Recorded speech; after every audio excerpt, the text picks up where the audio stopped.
Bon Mélanie, merci de nous accorder cette interview. Bon retour à la maison. Merci. Qu'est-ce que ça fait de revenir à Metz? C'est génial, revoir les filles, le staff, les supporters, tout simplement, c'est juste incroyable.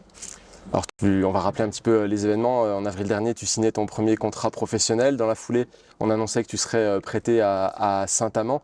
Ce contrat professionnel, c'est un petit peu le Graal pour toute joueuse de centre de formation finalement. Oui, forcément, quand on vient au centre de formation, l'objectif c'est d'être professionnel. Donc quand on signe son premier contrat pro, en plus à Metz, même si c'est un prêt, on sait que derrière, il y a des objectifs de revenir. Donc forcément, ça fait plaisir. Alors avant ça, tu avais eu déjà un petit aperçu du monde professionnel. Tu avais remplacé avec l'équipe première de Metz Handball quand Tadeu Sakho était blessé. Tu avais pu goûter au championnat, tu avais pu goûter à la Coupe de France, à la Ligue des Champions et même au Final Four. C'est assez exceptionnel finalement comme début de carrière. Qu'est-ce que tu retiens de cette période-là? Je retiens beaucoup de choses parce que ça m'a appris énormément vu que j'ai été beaucoup sur le banc à seconder Ivana.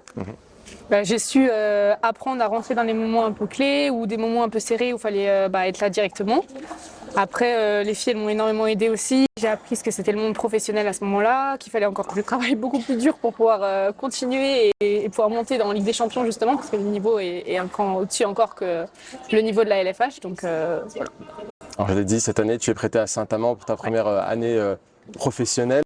Comment ça se passe pour toi finalement? C'est un club qui joue plutôt le maintien, mais c'est aussi une bonne occasion pour toi de prendre de l'expérience. Oui, on a une super équipe. On a gagné quand même pas mal de beaux matchs. On a gagné Chambray. La semaine dernière, on a gagné Plan de Cuc. On n'est pas loin de certaines équipes. Paris, on les perd de 3 buts, je crois, ou 2 buts, un truc comme ça. On n'est vraiment pas loin des grosses équipes. On arrive à accrocher quand même pas mal. Maintenant, je pense qu'on n'est pas dans la course au maintien. On a quand même montré qu'on était une bonne équipe. Donc, je pense qu'on va plutôt essayer On a des ambitions pour rester exactement dans le ventre mou du tableau. Alors toi, à titre personnel, tu t'attendais peut-être à jouer un rôle de numéro 2. Il y a eu une blessure de Roxane Franck assez tôt finalement, même au tout début de saison, on va dire. Ça t'a permis d'endosser le rôle de numéro 1. C'est pas rien finalement. Oui, c'est clair, je m'y attendais pas du tout. J'ai été préparée à être numéro 2 et seconder un peu comme je l'avais fait ici. Et au final, direct lancée dans le grand bain dès le premier match quasiment, car c'est là où elle se blesse. Et le second match, donc Metz, réception à la maison. Donc forcément, on est obligé d'être au rendez-vous. Et au final, j'ai su montrer tout de suite que j'étais en place. La prépa m'a beaucoup aidée. Les filles étaient top avec moi. On a eu une bonne défense, une bonne cohésion, pardon. Et du coup, tout s'est bien passé. Alors ça t'a donné du temps de jeu. Statistiquement, tu es une des joueuses qui se fait peut-être le plus mitrailler. On t'a adressé avant le match d'aujourd'hui 498 tirs, c'est pas rien. Mais ce qui te permet aussi d'être une des joueuses qui a le plus d'arrêts, 166 parades. Ça te fait 11 parades par match. Il n'y a que Camille Depuiset qui est au-dessus en termes de nombre de parades par match. Qu'est-ce qu'elle évoque pour toi cette statistique? Une constance, on va dire.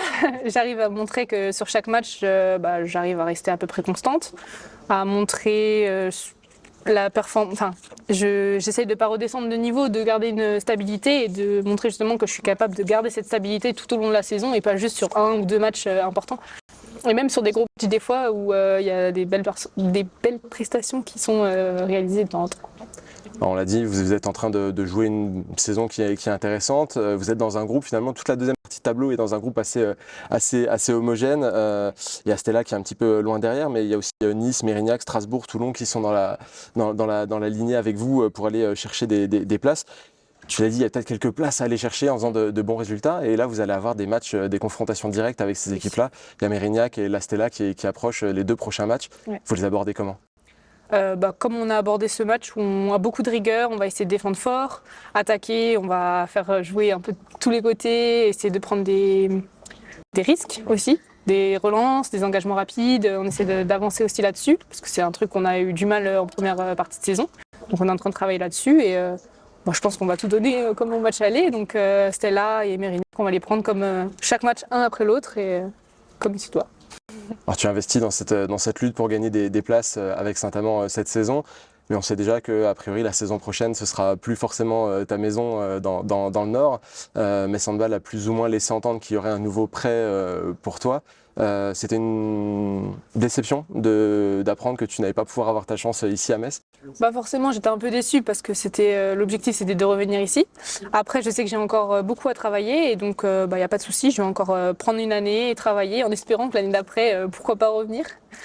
Thierry Griezmann a laissé entendre qu'il aimerait que ce soit un prêt dans un club qui joue une compétition européenne. C'est aussi toi ton objectif d'aller franchir cette étape supplémentaire, d'être dans un club qui joue un petit peu plus gros? Bah, c'est sûr que jouer dans un club européen, ça va me permettre de faire mes billes au niveau international. Et pour jouer ici à mes handball en Ligue des Champions, il faut que je pratique en international. Donc forcément, ce serait bien de trouver un club européen. Pour l'instant, les discussions, elles en sont où? Tu as déjà un petit peu des pistes? Non, je suis en attente là. En attente? Bon, on va suivre ça de près. Alors, j'aime finir mes repas sur une note sucrée. On va essayer de finir l'interview sur une note sucrée aussi. J'ai lu que tu étais en train de suivre des études de pâtisserie. Est-ce que tu peux nous en dire un petit peu plus?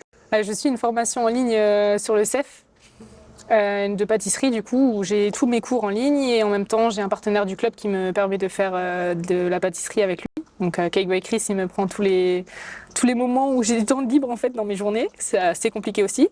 Mais ouais, du coup, j'aime bien ramener des gâteaux à l'entraînement ou pour les anniversaires en général, c'est moi qui m'occupe de ramener les petites réalisations. Et puis les filles, elles jugent parce qu'ils peuvent pas goûter, ils peuvent que voir la pratique.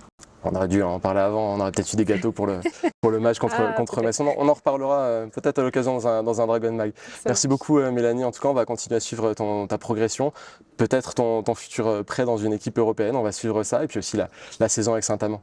À bientôt. Ça marche. À bientôt, merci beaucoup.